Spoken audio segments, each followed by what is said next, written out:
7 de ani și sunt cocheta casei. Sunt croitoreasă, nu am făcut cursuri, dar am învățat. La servici coasem mai mult șalopete, halate, pufoaice, veste. Am un soț care mă iubește foarte mult mă iubește soțul meu, deci pot să zic că mă ține în puf. Soțul meu are o boală, la curățenie are o boală. Eu în general nu prea, piși fusăi, piși nu fusăi, mai așa. Salariul meu soțul nu-l vede, pentru că eu pe astea mi-l cheltui, pe haine, pe încălțăminte, plus banii lui, mărgeleturi, cum îmi zice omul, mărgeleturi, hainării. Îmi place ținuta să fiu elegantă de jos până sus, să fiu eu așa frumoasă, cum sunt. Suntem frumoase? Deloc. Tu ești urâtă ca tactul. Simi e frumoasă ca mine. Ei îi place să fie tot în față ca mine, așa. Machiajuri stricte, așa stridente, buzele așa să se vadă. E mai puțin făcut. Mai deșteaptă, mai frumoasă, mai inteligentă, lăsați. Da, mai deșteaptă, mai frumoasă, mai inteligentă. Prima dată când l-am văzut eu pe Florin, vorbea cu o colegă de-a mea. Și îmi plăcea de el, era tuns, grăsuț, așa frumos, înalt, exact cum îmi plăcea mie. Mie îmi plăcea de el era cu aia și apoi tot l-am agățat. Vorbeam noapte de noapte, ore întregi. Și după ce ne-am distrat și la hore ne ducem și acum și joc, fac capete de horă, chiui. Îmi place distracție enorm de mult. Nebunie. Mă lasă Florin să joc și cu băieți. Fără distracție, nu se poate. Cu Dadoria m-a topit. Eu mai fac rate fără să fie el de acord, dar după aia plătește. Are un obicei foarte prost, bulende. Asta e viața ușoară. Și să dormi. Păi fac riduri. Să mă gândesc la voi în fiecare zi, mami. Că nu pleci 10 ani. Nu mai e de fată de obitoaco.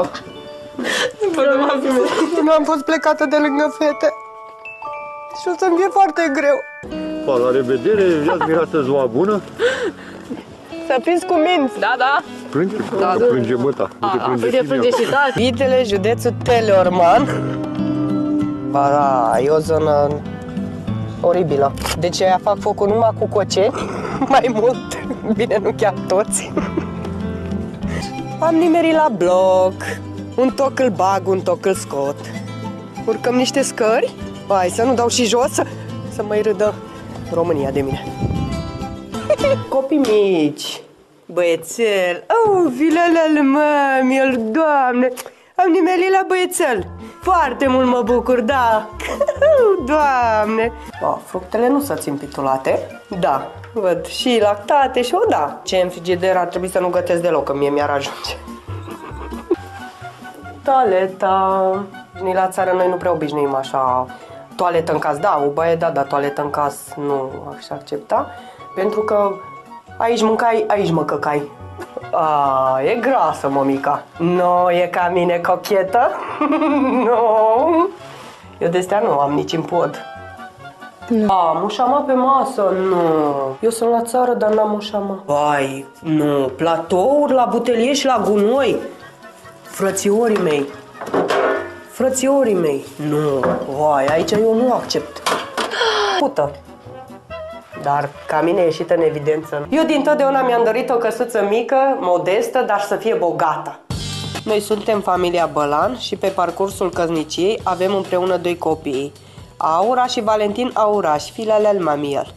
Numele meu este Elena și am 34 de ani. Opa, mai mică ca mine. Lucrez ca menajeră clădire la o bancă de 5 ani. Menajeră, de aia nu se poartă ca mine. Trebuie să îi trezești pe copii la ora 6:50. Apoi să le spui copiilor să meargă la baie, să se spele pe față și pe dinți. Ce e obligatoriu zilnic? Lasă că mai trece o zi să nu se spele, ce la baie repede. Sandwich-ul lui Valentin pentru școală și nu uita de sticla cu apă. Vai, copilul ăsta ia sandwich la școală și apă? Vai, nu se poate. Fetele mele sandwich-uri de la grădiniță, fetele mele n-au luat pachetel sau apă. Păi fetele mele îmi dau cu sticla în cap. Deci chiar îmi pare rău de copiii ăștia, chiar copiii ăștia suferă pentru părinți. Deci nu, vede la un copil un suc și el să bea apă. Nu vreau. Eu toți banii o să le dau la copii. Deci nu apă. Deci chiar nu mai pot să citesc. Vai să vadă fetele mele regulamentul ăsta. Sper să nu facă mama de schimb să le dea apă și sandwich. Deci aici chiar i-ar răspunde fetele. În niciun caz nu mâncăm sandwich. Să-l întâmpin pe Valentin când vine de la școală. După aceasta să-l îndrum să meargă la baie să se spele pe mâini. Da, tot cu baia. Frățiorii mei sunt obsedați oamenii ăștia de baie. Dom'le, ce o să facă la mine, că la mine face la lighean? Eu am 4 lighene, nu am 2 băi. Sper să se simtă bine că am 4 lighene. Regulamentul mi s-a părut foarte strict. Nu mi-aș dori stilul ăsta de viață și, pe de altă parte, nici la dușmanii mei stilul ăsta de viață nu l-aș dori. Depărtare. Cum? De la Miami. Da? Ai auzit de Miami? N-ai auzit? America? Sunteți în America? Da, nici tu n-ai auzit? Nu mai vine mami din America. Nu, mami nu e în America, e în România. Nu, sunt dintr-o comună de la Sătioara, județul Vâlcea. Județul Vâlcea, da. Nu mă întreb ce am și eu, băieți, fete? Ce aveți dumneavoastră? Nu ești curios? Ba da, e curios, dar Am e 8 motiv. copii. Să vă trăiască. Nu, am 2 fete, Valentin. Sănătate. Am una în clasa 10, Ana Maria, și una în clasa 9, Simona. De ce ești așa mai închisă, așa? Fetele mele sunt zâmbărețe. Ba da, e și ea, dar până Pline de energie, de cu viață. dumneavoastră. Vreau să te văd mai veselă. Cât mai mult. Uite, să fii ca mine așa, numai veselă. Și tălică, Valentin, ia uite-te la mine. Vom fi veseli? Da. Yes, vom fi veseli? Da. Ok, gata, suntem veseli. Da. Comparativ cu fetele mele este diferență de la cer până la pământ. Deci copiii ăștia nu au zâmbet. Eu cred că și în fața mamei lor nu au zâmbet. Pentru că s-ar vedea că ar fi prefăcători. Ele intră în bar cu colege. Fetele tale am înțeles că au 14 și 15 ani, nu? 15 și 16. 15 și 16 ani. Da. Și ce caută ele la bar, că n-am? Cât un 50, câteodată și 100, câte o cafea. Nu min, vorbesc serios. 50 de ce? 50 de... Vodka. Extraordinar. Păi ți se pare normal chestia? Bine, da, mie mi se pare normal. Bă, la 15-16 ani să te spui mie să bei, nu e permis. E logic să fie așa. Mai citește și...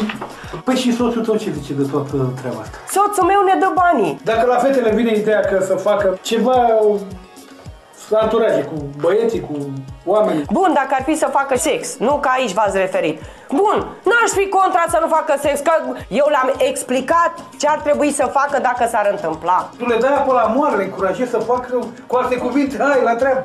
Asta este democrația. Trebuie să fim în pas cu noi cum vrem. Maria, Da. fii atent. Eu nu sunt de acord cu tine, cu principiile astea ale tale nici de cum. Pune mâna și fă un sandwich ceva și dă-i viteză și pregătește-l pentru școală, că deja e târziu. Copiii ăștia nu au o educație. Cum să dădea el grande că nu face, îmi place că-l făcui de făcu. Până când și ciorba o vărsă pe el, dar să-mi țică făcu. Despre fete nu aș putea